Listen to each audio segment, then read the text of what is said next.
Hi everyone, today I'm going to show you how to make a really easy, natural lemon honey salt scrub. This is what you'll need to make the scrub.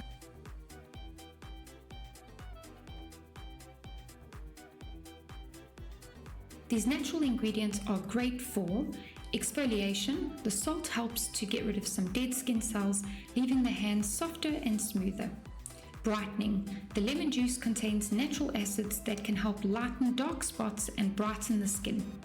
Moisturizing. Honey is a natural humectant which helps to hydrate and lock moisture into the skin. Antibacterial. Both honey and lemon have antibacterial properties which can help cleanse and purify the skin. Improved circulation. Massaging the scrub into your hands boosts blood flow, which promotes healthier looking skin.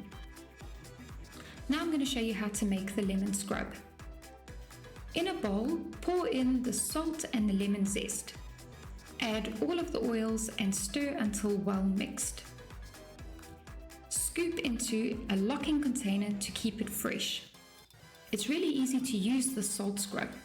All you need to do is take a small amount of the scrub and gently rub over your hands for at least 20 seconds or so. Wash off with warm water. As this product has natural ingredients, you do need to use it within 2 weeks. I hope you enjoyed this video. If you did, please give it a like and share with your friends and family. Please also subscribe to my channel where I'll show you how to make lots of other easy natural products like household cleaners, shampoo, hair oil, and deodorant. Thank you for watching.